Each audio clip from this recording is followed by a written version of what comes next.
Committee on State Government, Finance, and Veterans Affairs will come to order. There are 5 bills on the agenda today. They will be all voted today. We added some extra time at the front end to try to avoid coming back tonight. But if people have more questions than time permits, we will return at 6 p.m. tonight to complete the agenda. And it doesn't look like people will have too many questions. The first item on the agenda today is House File 2180. Representative Aaron Murphy has a bill about school district employee health coverage provisions, and money is appropriated, but in this committee, money is going to be deleted because the money is being appropriated in the K-12 bill. And we are the only part of this bill that is in our jurisdiction. The jurisdiction of state government is what is under the Agency of Budget Management and Budget.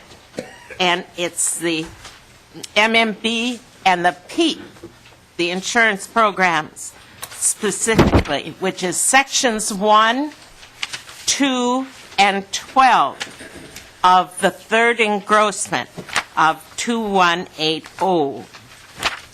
The research summary and the fiscal note and an amendment is in your packets. It is going from this committee to Ways and Means. Welcome, Representative Murphy. I move that House File 2180, third engrossment, be before the committee. Thank you, Madam Chair and members. And Representative Murphy M. has done a nice job of describing both the proposal and its path going forward.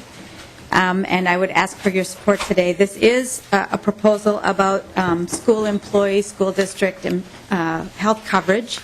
And just very briefly, for the last decade, there has been an effort to move a solution dealing with the increasing costs of health coverage for school employees and school districts. And that proposal has met great resistance over the decade.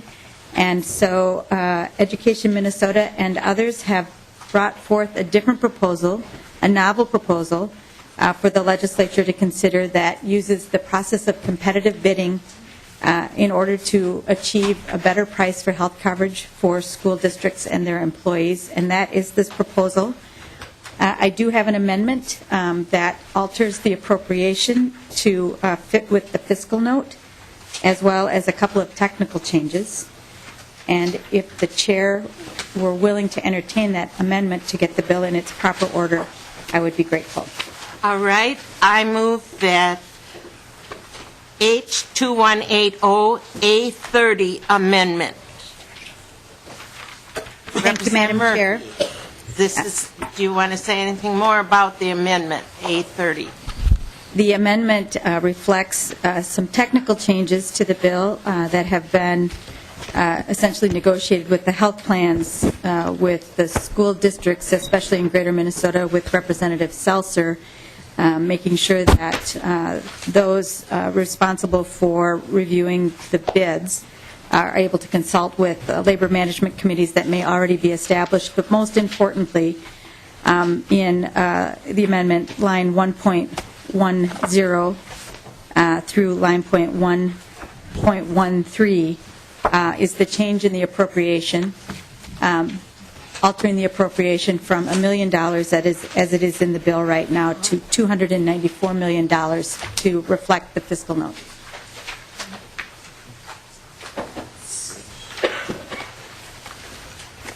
So, any questions about A30? All in favor of adoption of A30, signify by saying aye. Aye. Opposed? Motion is adopted. Bill is amended that far.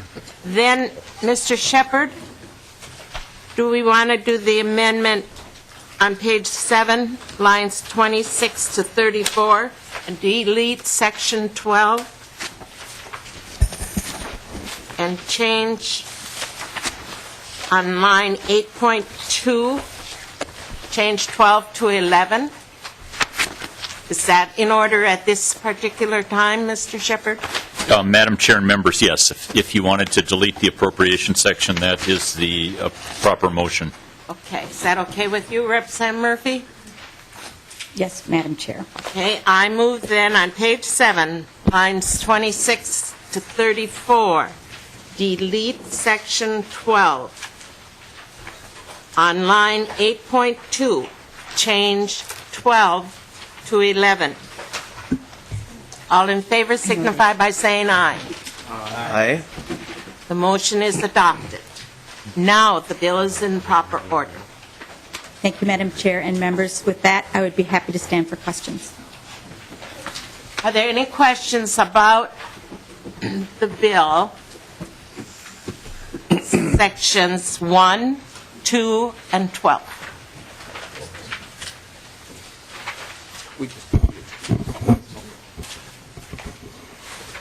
Yes, That's right. Madam This Chair, is and- deleted 12, so and we won't. Representative Murphy. I represent 3 different school districts, and 2 of them are currently self-insured. One is in the process. And I guess perhaps the most troubling aspect of this legislation is that there's an absence of information how self-insured districts would process the disbursements of millions of dollars of reserves should the districts be forced to comply with the new mandate and move back to purchasing from commercial carriers. I guess there's no legal precedence for this type of disbursements and or practices, which has a very real potential to result in protracted and costly legal battles. How does this piece of legislation address that issue? Representative Murphy, would you answer Representative Detmer, please? Madam Chair and Representative Detmer, this piece of legislation does not require that school districts choose a plan. It requires that they request 3 bids. And the school district retains its authority to choose a PEEP bid, to remain in a fully insured product, or to be in a self-insured product. The school district retains that authority. And Representative Detmer, Yeah. if you have further questions about the PEEP part or the MMB part, Bruce Anderson from Employee Insurance Division of MMB is here. Someone from Education Minnesota is here. And they can also answer some additional questions. And Madam Chair, is there anyone here from the School Board Association that could address this? Yes, there is. Okay. And Madam Chair, would this cause any type of liability for the state if we provide this mandate? Madam Chair. Representative Detmer, you've used the word mandate twice now, and I believe this is an optional program that can be adopted. But Madam Chair, Ms. Representative Representative Detmer. Murphy. Since the bill has been introduced, there has been some confusion about what is actually being required of school districts. Previous bills that have come before the legislature dealing with this issue have urged that school districts go into PEEP, the Public Employee Insurance Program, which is a public employee self-insured plan. Yeah.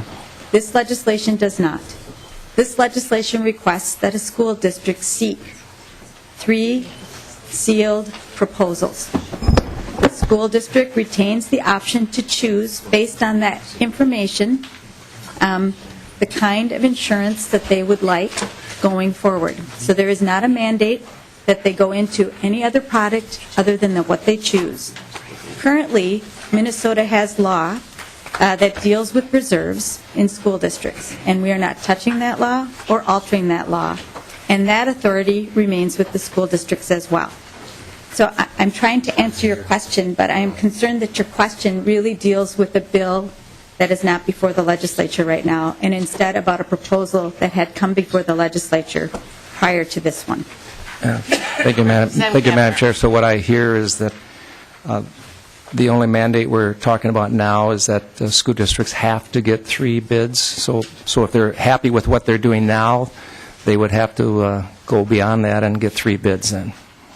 Madam Representative Chair Murphy. and Representative Detmer, they would be required to request 3 bids. Okay. They do not have to get them, but request them. Thank you, Madam Chair. Any further questions? Representative Benson.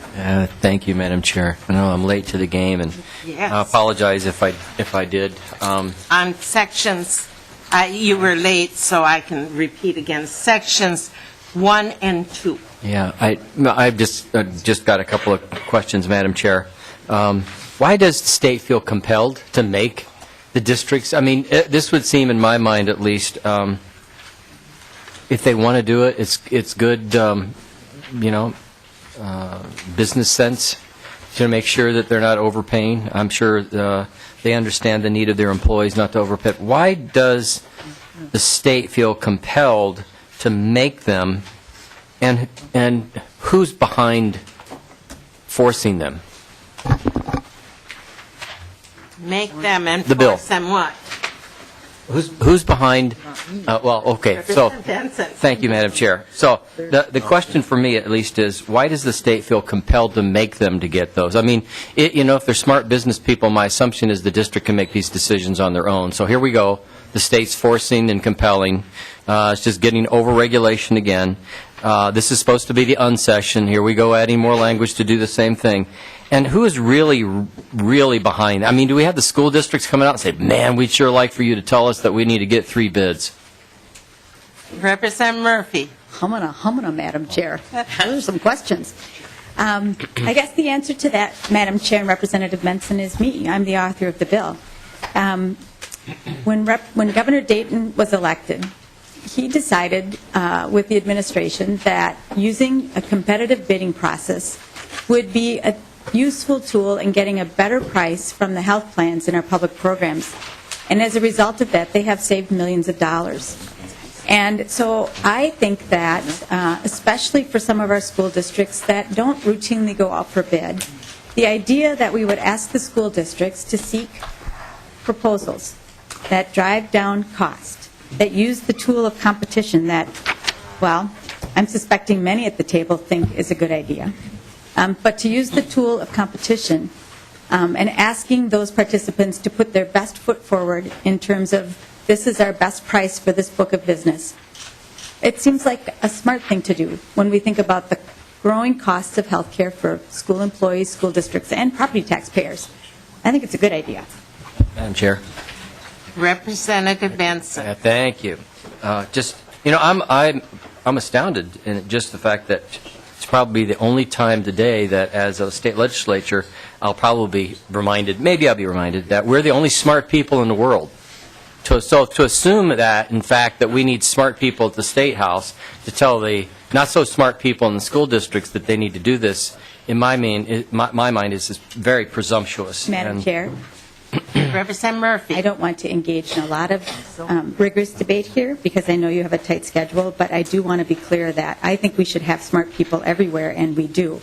And so, I want to be clear that this piece of legislation is not about who's smart and who's not, but instead about getting a good price for health coverage for people. Thank you, Representative Benson. I think I made my point, Madam Chair. Thank you so much. Representative Krishaw. And we have a guest. Thank you, Madam Chair. And we do have a guest. This is my daughter, Eliza. So Welcome, Eliza. she'll soften me on my questions today, Representative. Just 2 questions. We heard this bill. I know you've been working very hard, and thank you for bringing it forward. I do absolutely understand where you're trying to go with the competition spirit. And to that point, anything we can do to get sound bids and to help our school districts through the bidding process makes a ton of sense. However, in a couple of places, and I think this is what brings up the question, is we seem to be calling out hints where people are suspecting things aren't going as well as they should. For example, on page 2 of line 2.7, well, 2.4 to 2.7, we still talk about board members or school district employees receiving compensation or benefits, but yet we don't call out the union reps. And my point to that is nobody should be receiving compensation. Nobody should be in a situation to make decisions based on any types of under the table. And I know in the last committee you said we should not make that assumption, and I agree with you on that. But yet, we still haven't included those that will still be part of that bidding process, which is the union representatives. Representative Murphy. Thank you, Madam Chair, and Representative Prisha. I want to let you know, since the last hearing, we have eliminated the language dealing with open meeting law and the service co-ops and their advisory committees, but we have continued to extend the idea of the gift ban to school district superintendents, school board members, and to the exclusive rep with the authority to make these decisions, as was amended by Representative Erdahl in the committee. That remains in the bill. Okay. One more, Madam Chair. Representative Krisha. And thank you. And just from pure principle and the open capitalism, since we're both capitalists now, which is great, if those that are behind this bill were to suddenly say, instead of the public employment insurance plan, maybe Blue Cross is the best one, would we then be seeing a bill coming down the road that says 3 bids and Blue Cross has to be in it? Representative Murphy. Madam Chair and Representative Prisha, since the bill was heard in the first hearing, both the health plans and the service co-ops have asked to be included, and they are. The health plans, because of guaranteed issue in the state of Minnesota, with almost rare exception, would be submitting a bid or a proposal when the school district seeks a proposal. And so at this point in the bill, the health plans, PEEP, and the service co-ops are treated equally. Thank you. And just the last final comment, as a commend, thank you, Madam Chair, to you and what you've done on this bill. When you started in ed policy, you took very vigorous notes, and thank you for respecting those and making many of those changes. So, thank you, Representative Prisha, and welcome to the committee. It's nice to see you. You should come sit up here. It's really fun at this table. You want to go sit by Representative Murphy? You can. I need a friend. Go for it. That's not really fair, but That's great. Now that everyone is here, I would like to repeat a little bit of my opening statement in that this bill was heard in ed policy, commerce, civil law, GovOps, and K-12 finance. K-12 finance is carrying the funding for this bill. The jurisdiction of our committee, most specifically, is sections 1, 2, and 11. Now 11, because we deleted 12. So, questions on sections 1 and 2 and 11. Representative O'Driscoll. Well, thank you, Madam Chair. It's good to see that Representative Murphy has phoned a friend for the next set of questions, it looks like. So, very quickly, I understand from my experience here at the legislature, just a little background, some school districts and small employers have a difficult time getting bids for health insurance. My question is, we spent a lot of time, money, and energy last session to implement MNsure, which small employers would be able to take advantage of. I was wondering if Representative Murphy could comment about how that works into the mix on the options here today as well. Representative Murphy. Madam Chair and Representative O'Driscoll, it does for small groups 50 and below, but not for groups 50 to 100. Representative O'Driscoll. Thank you, Madam Chair. Representative Murphy, would, in your research and putting the bill together and working with school districts, how many school districts might be eligible because they have 50 or fewer employees for the program? Representative Murphy. Madam Chair and Representative O'Driscoll, I don't have that number from off the top of my head, but I will certainly get it for you. Representative O'Driscoll. Thank you, Madam Chair. No other questions, but I do look forward to hearing from Representative Murphy on that investment in the taxpayers' dollars to see if, before we move forward on other expenditures, that we can take advantage of some of the systems we already have in place. Thank you. Representative Howe. Thank you, Madam Chair. And my question stems from the deletion of 12 and that appropriation. What effect does that have on sections 1 and 2 then, if we're dealing with 43A, 316, and we took out all of that, where does that leave the bill? Representative Murphy. Madam Chair, I'm wondering if Mr. Shepard could help us with that. Mr. Shepard, will you help us?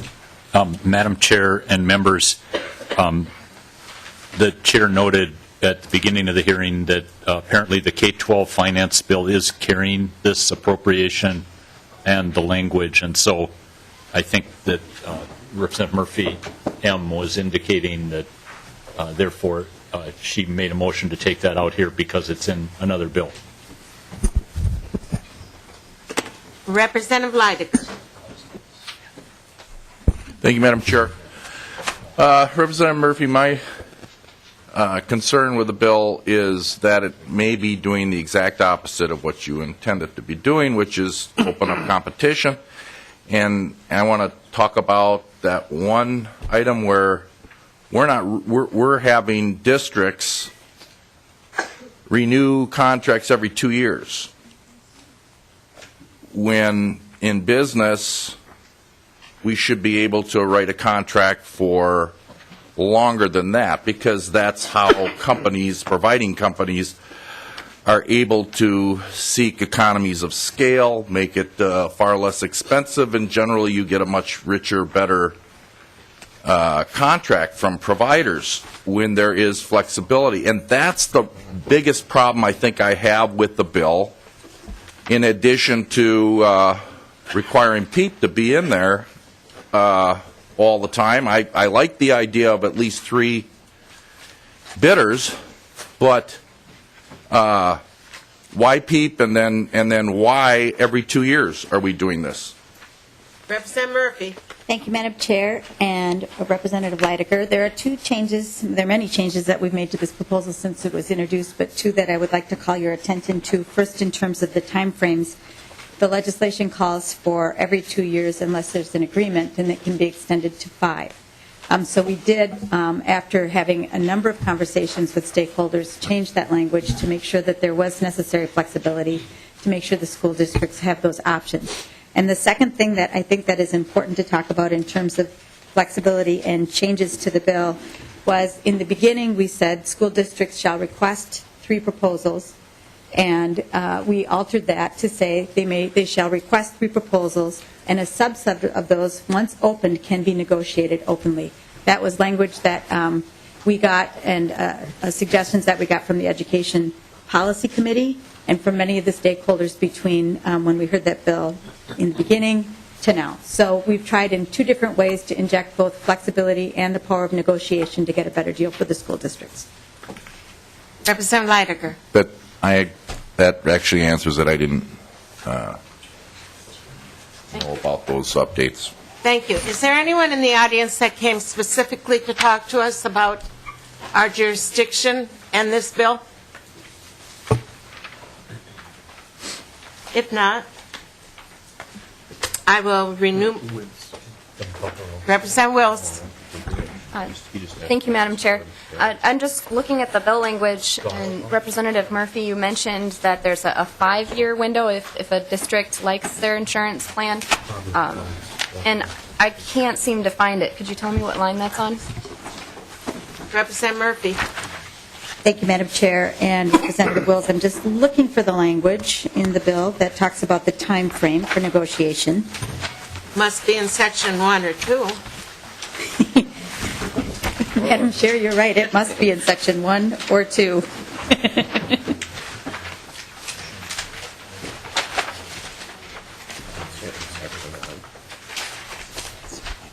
Mr. Winkler.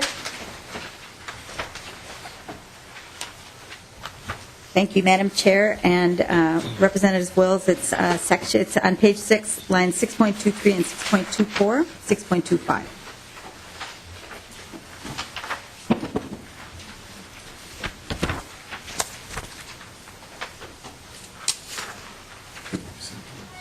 Representative Wills. Thank you, Madam Chair. If I'm on the right spot, Representative Murphy, it says that that the insurance contract must not be longer than 2 years unless the largest employment group in the school district agree otherwise. I don't see language that actually says 5 years. Am I missing something? Representative Murphy. Madam Chair and Representative Wills, 5 years is already in current law. Is already what? In current law. Okay. Thank you. And then I had a quick question on the funding piece. Chair Murphy mentioned that it's going to be carried in education finance, and I was wondering if it's going to be the $1 million appropriation or the, what was it, $294,000 that your amendment was changing it to, but then we deleted. Representative Murphy. Madam Chair and Representative Wills, it will be what's reflected in the fiscal note, which is $294,000. Thank you. Is that it? Well, I mean, I still have Representative concerns. I mean, I've been hearing from so many self-insured districts, and I know we had this conversation in education finance as well, but they're still not comfortable with the language. I know accommodations have been made, and we're going in the right direction in getting those addressed. But self-insured districts do a process that works for their districts, and this would put parameters and restrictions on them that would actually cause the process to be more expensive for them to accomplish. So I'm still very concerned about the bill. Thank you. Representative Detmer. And Madam Chair, when we do take a vote here, I'd like a roll call on this one. Any further discussion? All in favor?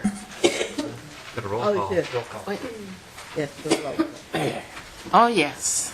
I'm sorry, Representative Detmer. Representative Detmer has asked for a roll call.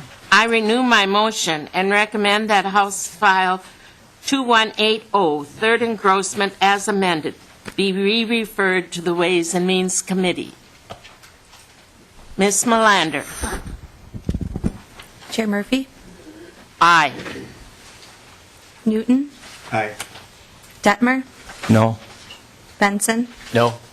Bernardi? Aye. Dean? Aye. Freiberg? Yes. Howe? Nay. Kahn? Yes. Kreischa? No. Leidiger? No. Nelson? Aye. O'Driscoll? No. Purcell? Aye. Swatsky? Aye. Wills? No. Aye. Lesh?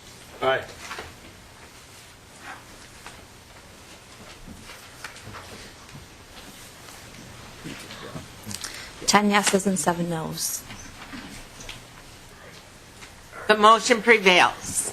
Thank you very much, Representative Murphy. Thank you, Eliza. Thank you, Madam Chair and members.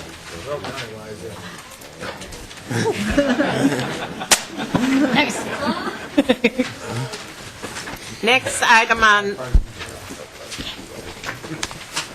on the agenda is House File 2419, Representative Fritz. Where's, oh.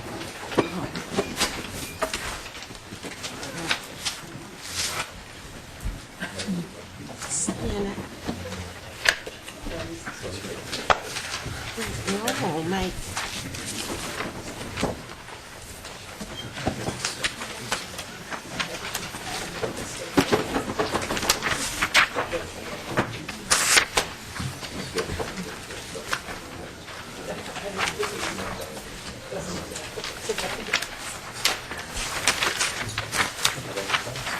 I did. Time was up.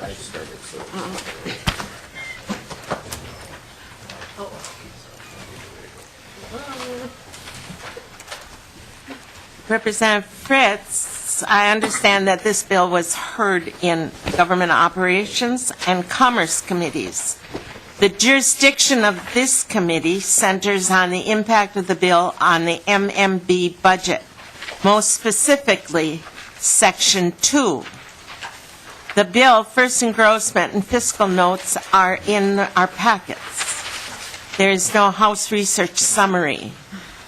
The funding for this proposal will be carried in other bills and added in Ways and Means.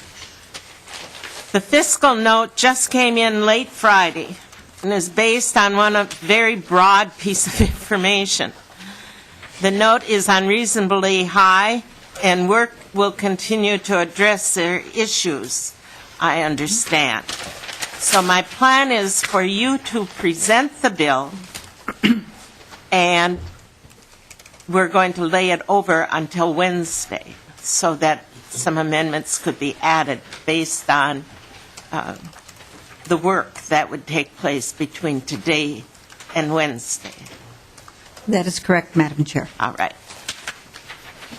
I will move House File 2419, first engrossment, for Representative Fritz to come before this committee. Representative Fritz, would you please present and introduce your testifiers? Be happy to, Madam Chair. And Madam Chair and members, thank you for giving me the opportunity to present the House File 2419 before you today. I think a couple of you have heard it in the other two committees, and it is now just a study that I come before you today, Madam Chair and members. I propose a study to be undertaken by the Minnesota Management and Budget on the state requirement security in Minnesota, the potential for a state-administered plan to meet the retirement savings needs of workers without access to workplace retirement savings plans alone and in comparison to private and public alternatives, as well as the different options for structuring such a state-administered plan and the effects of those options. We are facing a crisis of retirement insecurity in our state and country, a crisis in which 44% of U.S. workers ages 40 to 65 will not have enough retirement income for even basic expenses in retirement, and in which hundreds of thousands of Minnesotans, households nearing retirement, age 55 to 64, face the hard choice of living in or near poverty on nothing but Social Security, or else continuing to work indefinitely into their retirement years. In testimony in previous committees, we heard no disagreement about the crisis or about the need to make it easier for individuals to save their own money for their own retirement. And so House File 2419 asks MMB to look into and report back to the legislature on 3 areas of study. First, in questions 1 through 5, this amendment would investigate the retirement and security landscape in our state, including necessary retirement savings and the progress of Minnesotans to achieve those savings, as well as the barriers Minnesotans face in saving for retirement, including lack of access to workplace retirement savings options and the impact on our state's budget and economy of insufficient retirement savings. The second set of questions in numbers 6 through 9 address the potential for state-administered retirement savings plan to meet the needs of workers who lack access to workplace retirement savings plans, including a definite answer about the effects of the Federal Employee Retirement Savings Act, or ERISA, on such plan, existing consumer protections for plan participants, a comparison between a potential state-administered plan and other options available through both the private market and the federal government, like MyRA, and alternative actions the state might take to achieve our shared goal of addressing the retirement security crisis in our state. The final set of questions that this study would address in numbers 10 through 15 deal with the different options for structuring such a potential state-administered plan, including investment strategies and contribution mechanisms. Let me add at this point that the study includes all of the questions raised by the Minnesota Insurance and Financial Service Council. So while everyone may not agree about the need for a state-administered retirement savings plan, we can ensure that this study will be a robust look into the solutions from all sides. And finally, through this study, though this study falls to MMB, and they have indicated that they will need time and money to do this, this money will not be coming out of this committee. Thank you, Madam Chair, and thank you, members. And I ask for your support of House File 2419. Okay. Representative Fritz, do you have an idea of why the fiscal note was so high? Madam Chair, yes, I do. I believe that the amount of work that we've asked them to study was extremely broad and deep. And we did have, as I said, in the other committees, very good questions. The financial products people had very good questions, and we want to answer those questions. So I do think that we need to compose maybe a bit of a shorter study and probably not have as many of those questions that could all be, we could have 2 or 3 that would be asking more or less the same thing. So we're going to work on that between now and Wednesday. Okay. And the original,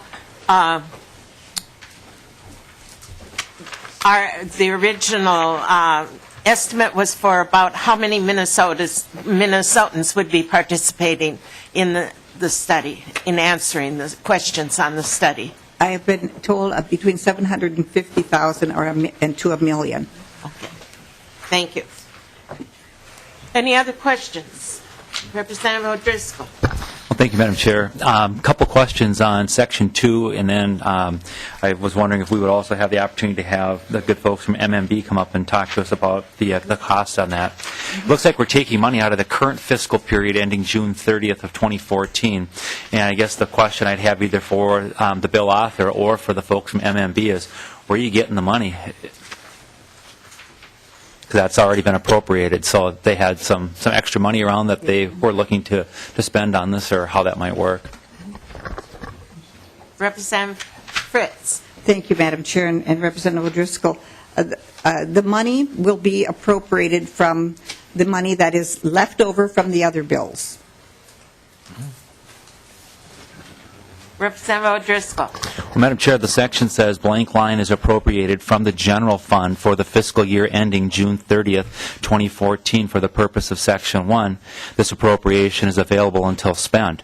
From the other funds, I'm not exactly sure what the author is referring to. Do we do some other activities in 2014 on this topic, that there's money available, or is there some anticipated money that there's an error in the way that the appropriation is spelled out? I guess I just need some more clarification here. Representative O'Driscoll, I believe it's the money that is in the targets, and that I don't know what all the bills are that were targeted under the category other bills. But Representative Fritz is saying that the other bill target, after the other bills are paid for, appropriated for, then if the bottom line, the money that's not still on the bottom line would go for this particular bill. That is correct, Madam Chair. Representative O'Driscoll. Oh, thank you, Madam Chair. I was just wondering if MMB could maybe talk to us a little bit about how much they see being left after other bills have been paid, and how they may be cobbling those funds together. And then on that same token, I quickly went through the bill again and didn't see a delivery date to the legislature on the results, but I did see that the spending appropriation was open until spent. So I was wondering if we could get some codification of that. I think those questions will be answered on Wednesday after the work is done on reducing the fiscal note. Yep. But January 15th, 2015 is on line 1.8.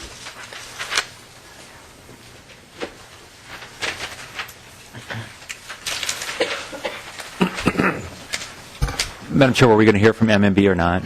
I don't know. They're here, Madam Chair. Mr. Pollard. Good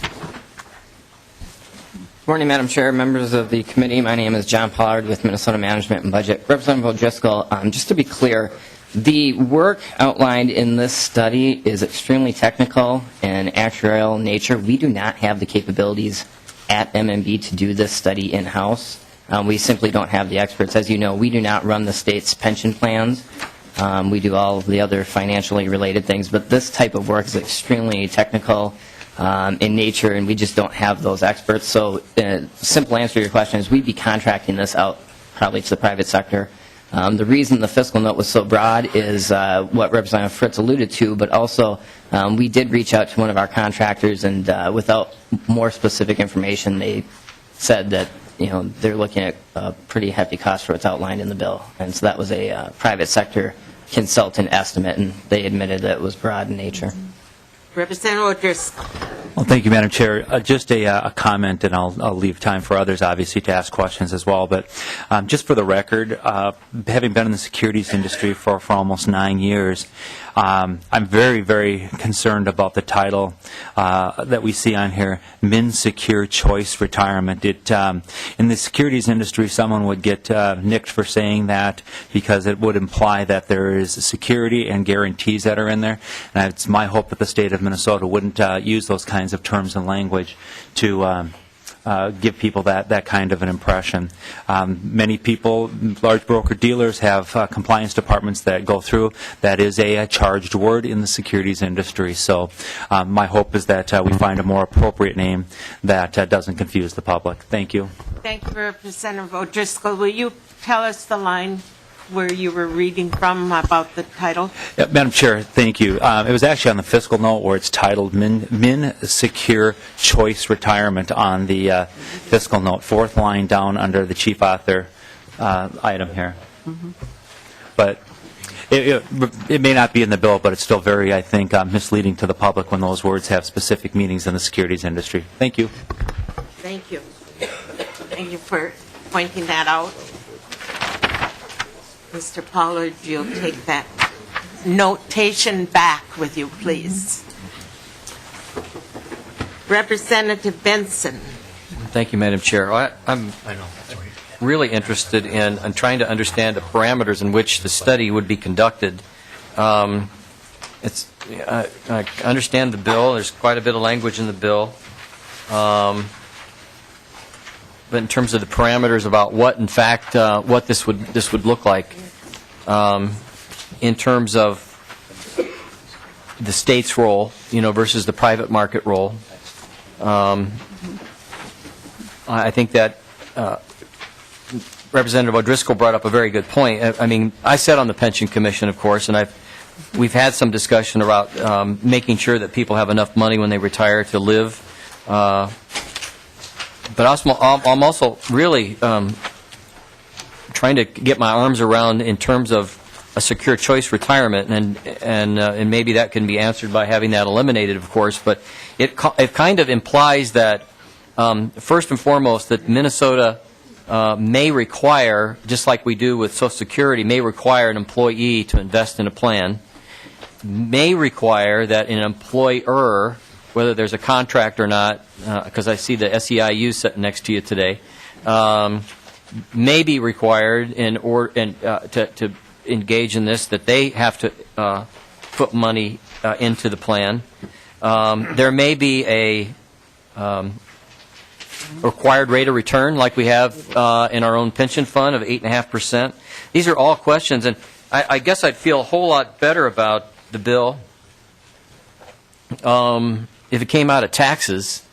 And what we were doing, in fact, is saying we're going to not tax people on the income derived from a retirement account, private retirement account. We could do that right now. I mean, I'm looking for tax 2.0.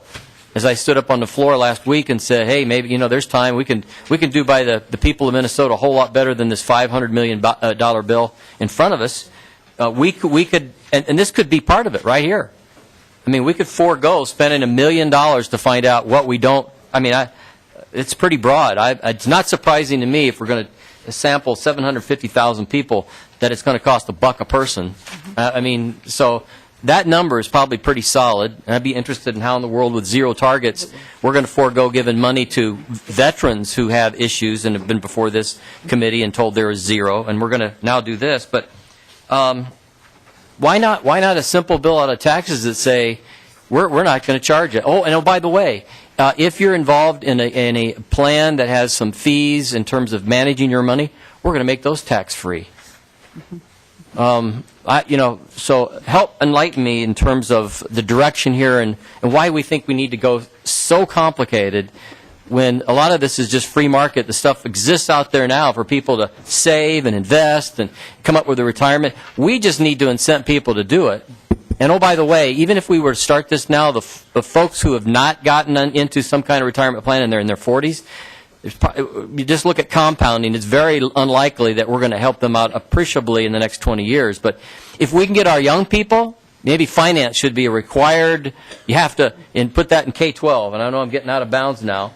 We have to alert people to what it takes to be able to retire at an early and young age. Maybe that would be the way to go. But man, I'm having a hard time understanding why we need this bill now and why this just isn't a tax bill and we allow people to do this on their own and incent them.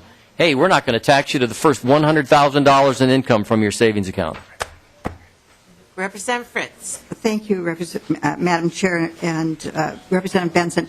This, all of your questions and comments, I certainly thank you for them.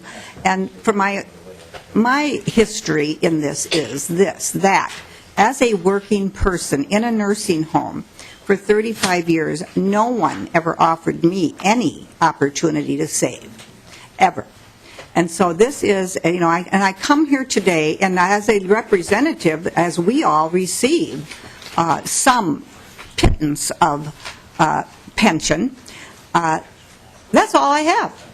Most of my workers that I work with, all of my life, and constituents that I represent have nothing. And so this is an opportunity, an alternative to looking at ways in which we can incentivize, to use your word, younger workers and 40-year-old workers, also middle age, to save their money. So this is a study, I believe, will be for Minnesotans to see a broad area of concerns and ways in which we can help those people have some security at the end of their work life, rather than nothing. Madam Chair, follow up. Representative Benson. Yeah. Well, Representative Fritz, I appreciate your concern, and likewise, I know a number of people that have gotten down to the golden years and not so golden. I mean, that they've got Social Security. But you said a couple of things that should set off alarm bells, in regards to, I worked at places. And I've not had a choice. I had an opportunity to save or be part of a plan. We all have that. That's a life choice that we have. That's the responsibility that we have as working adults, is to understand and to plan ahead. And from that, the way you worded that as an implication, what this study is going to do, and with the person that's sitting next to you, is to say to employers, you need to be part of the process, and you need to be adding into that account. So whether it's 2%, 5%, 7%, like you have in Social Security, we need to be part of that. And folks, representatives around the table, that's my fear in terms of the slippery slope that we're in. And you can parse all the rest of this, the text that's in this bill, to understand that ultimately what we're going to get to is a state-run Social Security system, in a sense. We can call it a defined contribution plan, if you will, where someone is also going to be kicking in, other than the employee, and the state is going to manage it. Maybe he's going to manage it with many other partners from the private enterprise, but ultimately somebody's going to have to pay for it. My guess is it will come from the plan. It'll be part of the return or whatever. But if this is the unsession, this is anything other than ungovernment. Representative Fritz. Yeah, Madam Chair and Representative Benson, in a very simple context of this bill, this is a bill that will make it easier for people to save their own money for their own retirement. No additional ask on behalf of the employer, the state, at all. The study, then, will study all of that, because we have listened to the concerns of the financial community. And those questions will be answered along with all of the questions that were posed to us today and throughout the other committees. Representative Fritz, we have about 5 minutes left. Do you want to introduce your testifier? Yes, I do have. But we do have with us the AARP who brought this bill to my attention, Mary Jo George, and I think she's on your list, but she didn't know, I think, that she would have to testify. If we don't have to, we don't want to take up your time. And Brian Elliott from the Service Employees International Union as well, working together. And so AARP and SEIU are working on this bill together with you. That is correct, Madam Chair. All right. Representative Kresha. Eliza, do you have a pension plan? Yes, she does, Madam Chair. All right. Funded by the Great Bank of Dad. Thank you, Madam Chair, and Representative Fritz. And I understand the intent. My question is, I was listening to the testimony. Are we trying to manage downside risk here, or are we trying to manage opportunity for investment?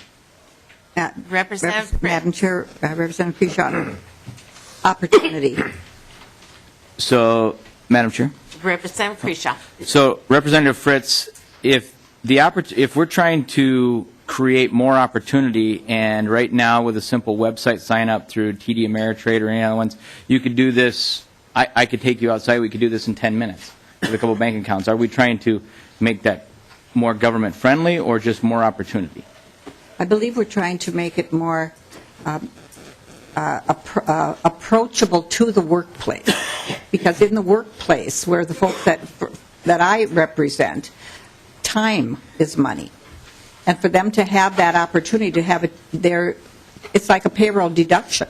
Then they don't have to, go to you outside of here or do any of that. That it would be very much easier for them to access a retirement plan through just a simple payroll deduction to their account. Representative Krisha. And thank you, Representative Fritz. Okay, and to that point, so is it your contention that the current, like if I were to sign up with TD Ameritrade or those, that they're not doing payroll deductions, that they're not offering all of these easy to use? You can answer. Yeah, and I can direct this to the testifier. And I would like Brian to weigh in too, but where I work, no. Mr. Elliott. Thank you, Madam Chair. Brian Elliott, Service Employees International Union representative. What we know is that over the last 30 years, we have increased our financial literacy in this country, but have decreased the amount that individuals are saving for retirement. And what we know is that over the last 30 years, the primary factor in that has been the decrease in availability in the workplace for a retirement savings opportunity. As more workers in this country and in the state are working for smaller employers who don't offer these opportunities for 401k, 403b, et cetera, retirement savings have gone down. And what we know from behavioral economics is that when people have the opportunity to save, in other words, as we always hear, pay yourself first. When people have the opportunity to pay themselves first, they save. When they pay themselves last, they often don't pay themselves at all. Representative Krisha. And thank you, Madam Chair, and thank you for that clarification, Mr. Elliott, but I do have to challenge the premise.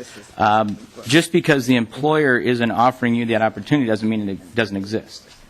There are lots of places that you can go to sign up and invest. And so one simple solution to this, if we're just going to do opportunities, perhaps we could put a computer in with an internet connection and employers and give them a list of 10 websites to explore this. So I go back to my original question of are we managing risk or are we managing opportunity? I believe the opportunity exists. I believe what we're really trying to do is guaranteed payments, which is what everybody, or guaranteed returns, what everybody is fearful of. And if we have a loss, if it comes time for me to cash out and this fund is deficit or my account has had significant losses, who's going to pay for that? Who's going to be on the hook to cover those loss returns? And so I'll ask the question, Mr. Elliott, who would cover those return loss? Mr. Elliott. Madam Chair, Representative, all those questions are actually included in the study. The questions you've raised about alternatives in number 9, about how to limit loss and liability, not only for the state but loss to individual account holders through the mechanisms of how the funds are invested, through the access to private insurance products that might be available to help mitigate some of that. And all of those are included in the study to be answered. I'm sorry, 30 seconds. Krisha. And I appreciate the non-answer, but my fear is the losses will be covered by the taxpayer funds. And that seems to be one of the things that I think we need to make sure we understand before I could support the bill. And thank you, Madam Chair. I know we're on time press. Madam Chair, one 15-second comment. And that is, I think it's telling that it's on. Representative Detmer. I'll go first here. I guess, thank you, Madam Chair, and Representative Fritz. I know it's a study, but what's the end goal here? Is it to set up a board of directors, an infrastructure, another government infrastructure to support a government-run IRA program? Is that what we're looking at, just another government structure to run another program? Madam Chair, Representative Representative Detmer, it depends on what the results of the study. The results of the study would be able to show us what we need to do next.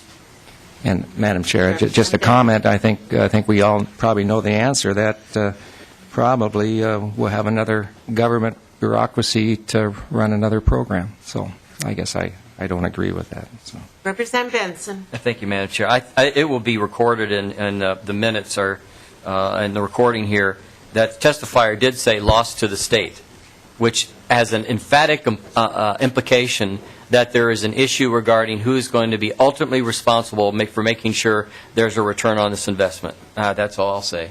Thank you. Representative Fritz, I will lay House File 2419 over for future discussion. Thank you, Madam Chair and members.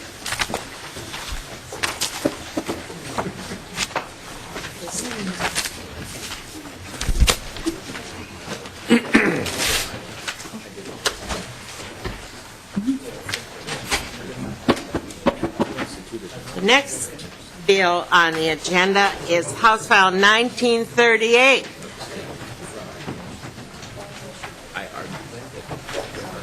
Another plan to add to the bureaucracy, MMB, and all.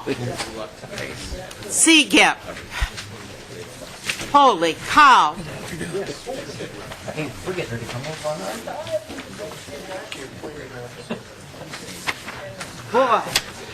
Boy, oh boy, we're all in this together, aren't we?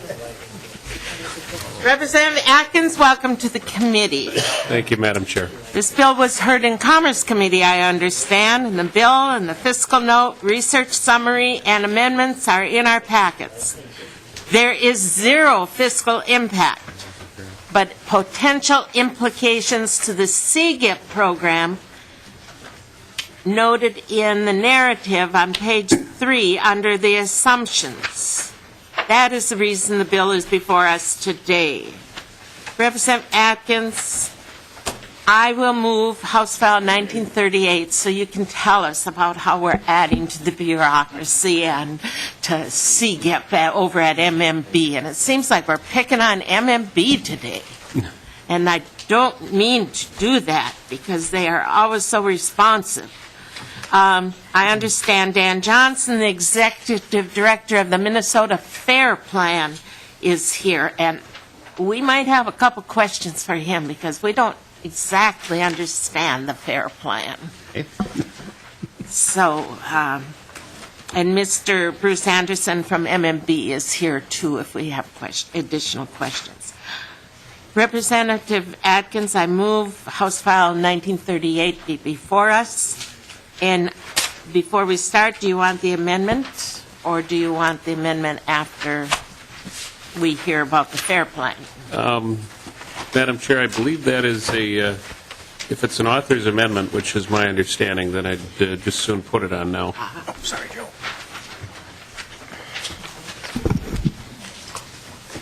Okay. Oh, that's my amendment. And you're familiar with my amendment, right, Representative Atkins? Madam Chair, it's even better as a chair's amendment than an author's amendment. And that's 1938A1. But, Madam Chair. Ms. Conley, I don't have it. Thank you. Representative Howe. I would just like to ask a question on the amendment whenever you get to that Okay. point. Because we don't have a target representative, Atkins and Mr. Johnson, I was saying, how can we do this if it's MMB? We're telling MMB to do something and we're adding 12 employees or 12 people to the CGIP program. And if there's a cost to the CGIP program, which they say is that's adding somebody else in. This amendment says that MMB would have to give permission for them to come in so that it doesn't upset the risk to the feds. And that's what A1 will do. So that if there was any question that we were putting all the people in the CGIP insurance program at risk, even though we say these 12 people could go in. If MMB says that's too risky, they would have the final say. And that's what A1 does. Representative Howe. Thank you, Madam Chair. To that point, we're talking about them as a group, not as an employee, as an individual. We're not going to take 10 of them and say, you two would make a great impact, we're going to exclude you two. No, it's the whole group.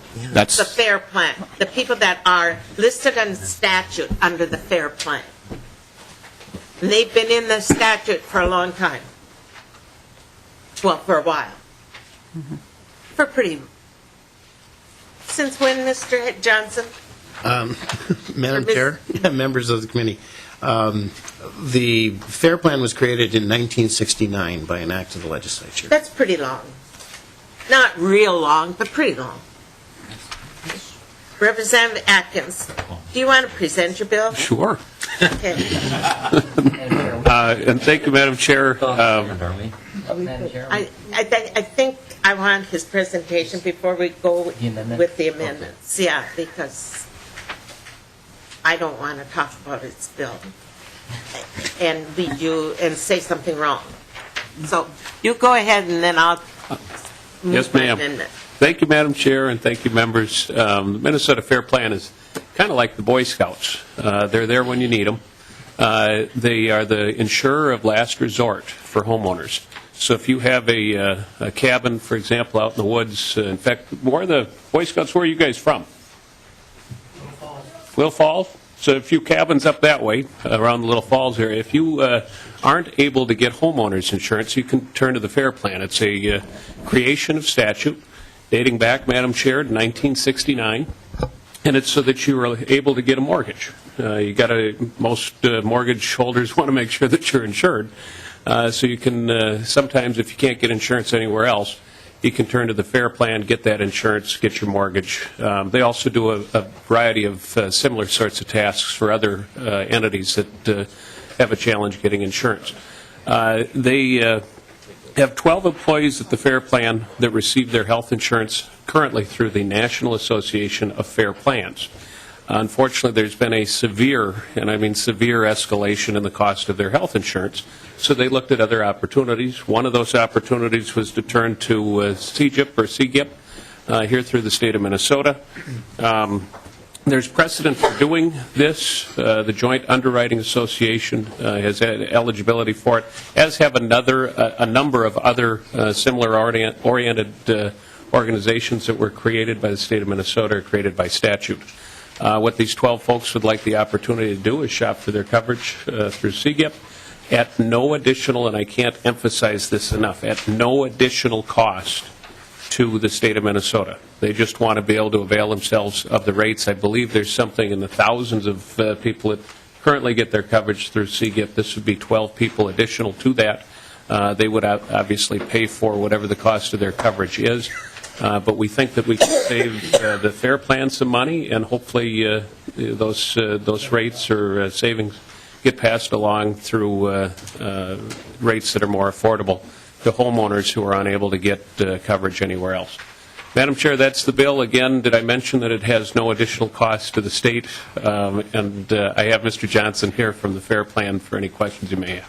You did mention Did I mention that? Representative Good. Atkins, but and to answer Representative Howe's question, you are planning that all 12 people would come in. Madam Chair, members of the committee, it's actually 9 people that we currently provide insurance coverage for, and that's what we would be looking at. So 9 people would come 9 in. people, yes. Okay. the whole Yeah. would come in, and they would stay in. Presumably. Yes, all right. Representative O'Driscoll. Well, thank you, Madam Chair. Representative Atkins, I think the last time you and I were in committee together, it wasn't quite as low-key as it is today, because we're talking about MNsure, which brings up a question that I have. With a group of, well, let's call it 12 or less people, currently 9, would this creation of the legislature be eligible for MNsure participation as another alternative? And if so, would you be willing to look at amending your bill as we go through the process to make that option available for this particular entity? Representative Atkins. Madam Chair, Representative O'Driscoll, I don't think that they are, but I will check. Representative Benson. Oh, thank you, Madam Chair. They would have the ability to opt out if they're paying for the whole thing. So if the 9 decide to come in, they could also decide, no, we're not going to come in. I have 2 questions. Is that first? Madam Chair, Representative. Mr. Johnson. Madam Chair, Representative. Yes, we could in fact decide not to, but as far as that's concerned. Okay. All right. So, and this is why I was wondering when we were going to get to the amendment, because I'm wondering, we still got about 8 weeks of, time to move bills through and so on. We're getting it heard and that kind of thing. But how long does it take the commissioner to determine? I mean, don't we have time? I mean, what's the amendment for? I mean, do we have time in 8 weeks for the commissioner to rule on whether it would or it wouldn't, and we just pass your bill? I mean, I don't see any problem with it, to be honest with you, but I'm just wondering what's the giddy up if we're worried about putting on an amendment that would seem to say at least that the commissioner needs to qualify the employees so as to not put in jeopardy everybody else. Representative Atkins, I guess, would be the best person. Representative Atkins. Thank you, Madam Chair, and Representative Benson. I don't believe that that's entirely within the, I don't think the commissioner can just wake up in the morning and say yes or no to it. My understanding is that they need to check with some folks, probably some folks perhaps at the federal level as well, and find out how the law applies to it. So I don't think the determination is as simple as just flipping a switch or not. That's why we built in some time, or the chair, actually, it's her amendment, built in some time so that the commissioner can look into those 2 issues and make sure that it works out positively. Well, thank you, Representative Atkins. But my question, the reason for my question was just simply we have 8 weeks, and maybe we can find out before 8 weeks. So, Representative Benson, I was contacted by people that didn't seem wildly elated with the bill before us and with the fair plan coming in.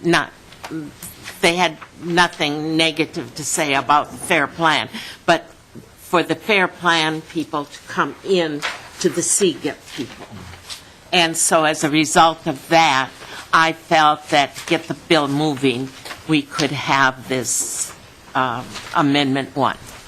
And Madam Chair, to that point, we also we want to make sure that it doesn't jeopardize their multi-employer arrangement.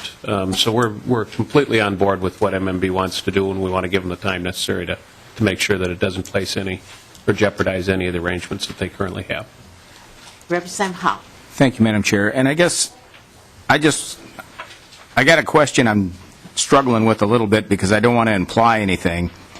But my only experience, this is available to all Minnesotans that can't get insurance anyway, is it not? Or is it just for certain employees of the state? And I guess my question, isn't there an insurance program out there for those folks that have done some misdeeds and can't get insurance, homeowners insurance anywhere else, and they got to get it through the state? Why don't we? Mr. Johnson. Madam Chair, Representative, the FAIR Plan is just that. We serve all citizens of Minnesota. All property owners who have property in the state of Minnesota would be a more accurate statement. If they cannot get insurance through a private company, they can come to the FAIR Plan.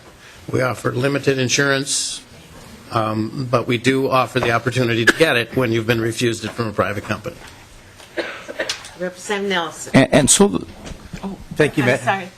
Thank you, Madam Chair. And I guess, coming from my background, the only experience I've had is those folks that have dropped the match for some insurance reason on their domicile, and then now they're trying to get insurance on another property. And I guess that's where I come from. So that's where I come from. And when you start looking at the amendment, they're going to have to do some background, as far as I'm concerned, on certain people to see if they are a risk to the program or not. But everyone that's in the program is really a high risk anyway, are they not? Representative Howe, we're not asking this we're asking this only for the employees, the 9 employees at the FAIR plan. We're asking only the 9 employees at the FAIR plan be allowed to come into the CGIP insurance program, Okay. which insures the Minnesota state employees. Got it now. Okay. Understand it now. So it's only those 9, the 9 employees of the FAIR plan. So we're not talking, Madam Chair, we're not talking about homeowners insurance, we're talking about other insurance. Right. That's where I got confused. I could have done a better job. I understood on the FAIR I understood what the FAIR program was. I didn't understand that we were talking about insurance. Yeah. Got it. And Representative Atkins said that they were asking to come in now because the insurance prices, the health insurance prices had gone up so high for the 9. Representative O'Driscoll, that's what you were going to say. Madam Chair, I was just going to get a background. There's 2 different things.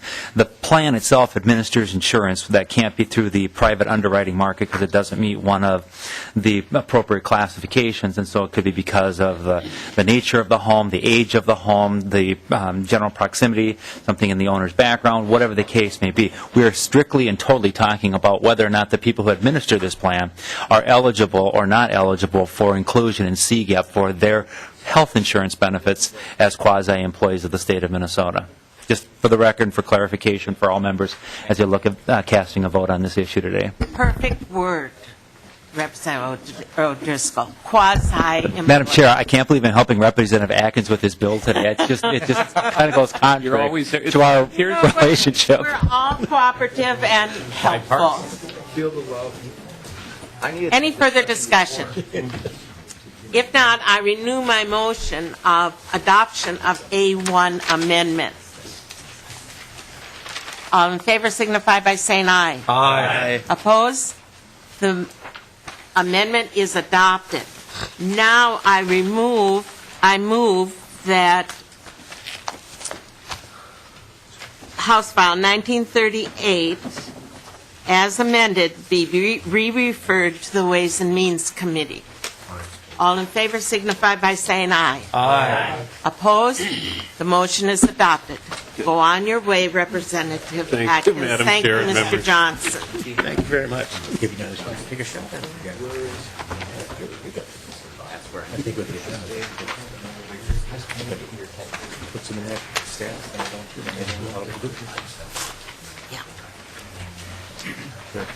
The next item on our agenda, and we're right on time. You guys are doing so good today. Right on time. 2757. Madam Chair. Just a minute. I've got to make sure I have the right thing this time.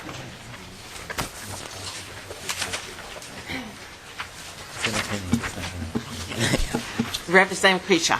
And before we start with Representative Newton's, and I know we're on time, I was just wondering if I could ask the committee in welcoming the Boys Scouts and Cub Scouts from my district in Little Falls up behind me.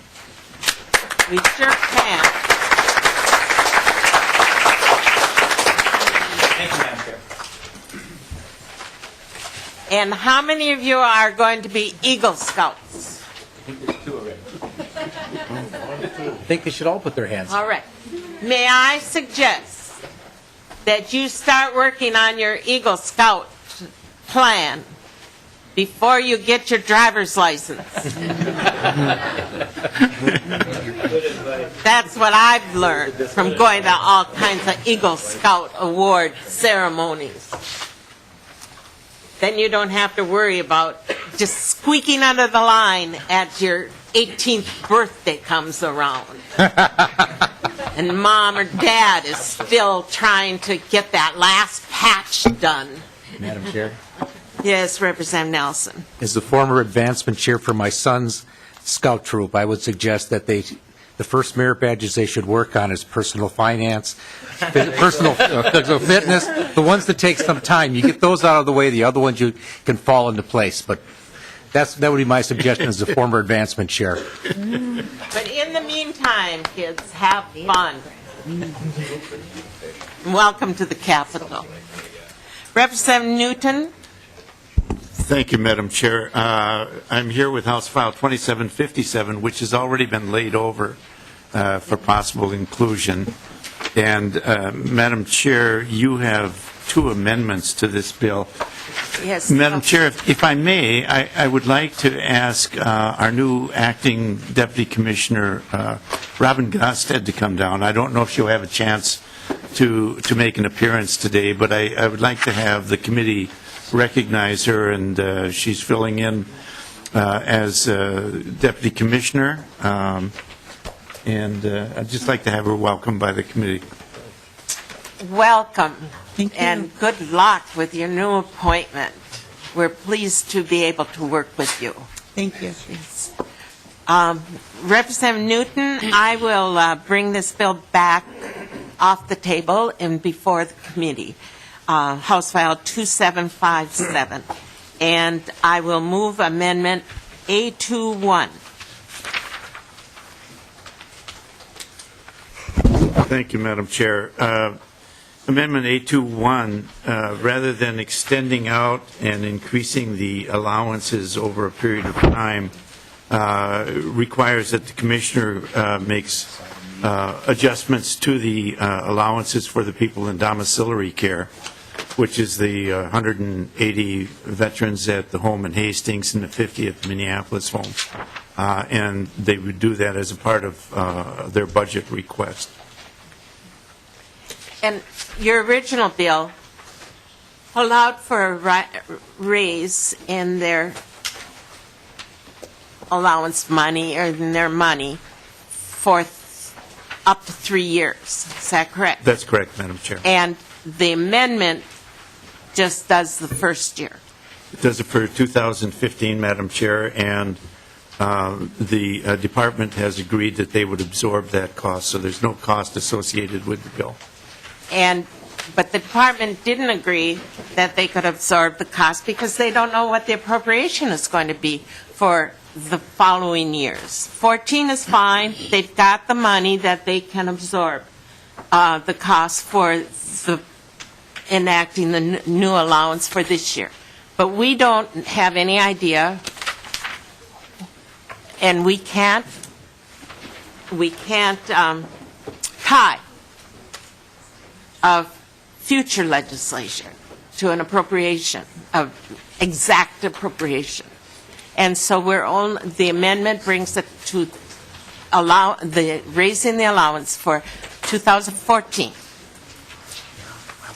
And then the next State Government Finance and Veterans Affairs Finance Committee will decide on the years coming up and the amount in the future. That's correct, Madam Chair, and the department indicated that they have the money from the date of enactment until, to cover for 2014. Is there any further discussion?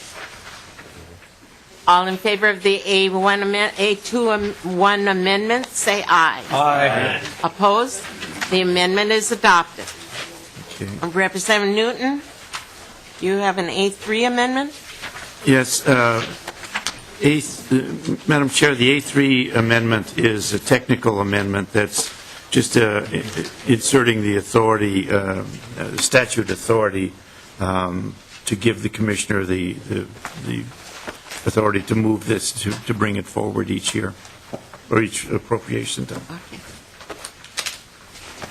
Is there any discussion on the A3 amendment? Representative Newton moves adoption of A3. All in favor signify by saying aye. Aye. Opposed? The amendment is adopted. So, Madam Chair, I renew my motion to lay this bill over again as amended. We don't have to. To pass it, okay? We're going to pass it? Yeah. Okay. Representative Detmer. Yeah, thank you, Madam Chair, and Representative Newt. What is the cost the first year? I know the department is absorbing the cost, but what is the cost for the first year? We discussed that just a moment ago. I think it was,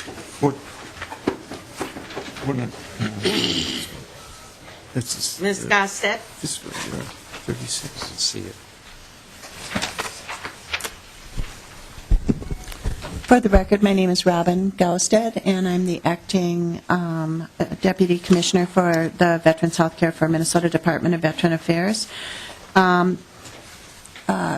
Madam Chair and Representative Detmer, the cost for the first year at $114 per month for the veterans based on the census at each of the domiciliaries would be $72,000 for year one. Half of that would be $36,000. Okay. Thank you, Madam Chair, and again, welcome to the committee. Thank you. Madam Chair, Representative Nelson. the A, just for the record, the A3 amendment, with that being put on, there's no need that this would ever have to go to the Government Operations Committee, so thank you for putting that on. One less bill to hear. Madam Chair, I renew my motion to recommend House File 2757 as amended be re-referred to Ways and Means. Representative Leider. Yes, thank you, Madam Chair. When was the last time that we made these raises? Do you know the last time? I'm trying to get a sense here why we need to do this now, why it came before us now, and how often are we going to be doing this? When was the last time we did this? So if you'd start with, when was the last time we did this? I'd appreciate it. Madam Chair, Representative, the last time the personal needs allowance for residents at our domiciliaries at the Minnesota Veterans Homes was raised was in 1997. And therefore, those folks have not had any adjustment in their personal needs allowance since that time. Representative. Thank you, Madam Chair. And then I'll just ask, when will be the next time that we're going to need to do this? Next year. This will depend on the commissioner and the department when they come in with a recommendation, Representative Leidiger. But, Representative, it should be during an appropriation year. Thank you, Madam Chair. So one other question then. Who's paying for this? The department is paying for it. But we don't have any additional money. Am I missing something? We do not, but they do. Okay. And they felt that there was a need to do this year, and they are willing to do that. And they brought the bill to us. Representative McDonald. Madam Chair, question for the author, Representative Newton. In setting the personal needs allowance on the monthly income for veterans, would that be based upon income eligibility? Representative Newton. Madam Chair and Representative McDonald, this is to make sure that whatever funds the veterans have, that they're able to set aside a certain amount for their personal care. These are veterans that are in the what's known as the domiciliary, which is basically room and board. They're free to come and go as they want. If they want to go to a movie or they want to put gas in their car, that's what these funds are for. It's a very limited amount, and as Acting Deputy Commissioner Gausted has said, they've been stuck at $90 for a long time. And as you know, the cost of living has gone up during that time. Representative McDonald. Madam Chair, just to clarify, I do realize what this is for, Representative Newton, and certainly support this. Just to let you know, cost of living, of course, has increased, and so too should some of their funds as well. I was just curious to if some of the residents had other revenue sources that if the income going forward would be based upon that, but it clearly isn't at this point. It's just a set price, which I do support, but just want to ask that question. Does that did my question make sense to you? If they do have additional, excuse me, Madam Chair and Representative McDonald, if they do have additional funds and the amount that's paid by the VA for their care isn't sufficient, then they'll use those funds to help pay for their care. This is to set aside a certain amount of that, so everything they have isn't taken away from them.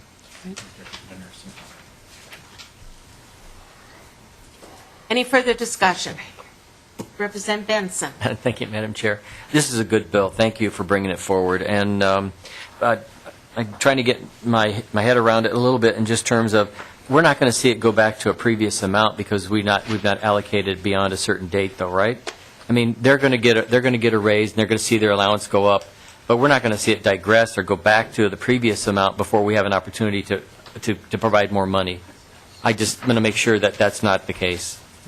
Madam Chair and Representative Benson, I can't see any circumstance in which it would go back, unless the cost of living really changes dramatically. Sorry, Madam Chair, just that we've allocated enough funds, and I understand this. We've got zero. This is coming out of their budget. They're in effect absorbing it. But in your mind, there is no reason for us to believe that we could get caught. And now they can't make the obligation, and suddenly, before this body has an opportunity to allocate the appropriate funds next year, they're going to be fine. They'll have all the money they need to keep this level of an allowance on until we have a chance to put it in legislation in the budget. Yeah. Representative Newton. Thank you, Madam Chair. Yes, I wouldn't say they have all the money they need. Well, I understand. They might have all they need. They might not have all they want. But I can see no circumstances in which it would ever go back. Okay, thank you. And it could stay the same. Yeah. But not go backwards. And it was certainly not the intent of anyone to cheat them down in the future. It's just that we're not the same people and we don't have any money. Zero money. And that means zero money for this biennium and zero money for the tails. So we couldn't do the second and third part because we had no tails adjustment either. So, all right, thank you very much. All in favor of the Newton motion? Aye. Aye. Opposed? The motion is adopted. One more item. Representative Howe.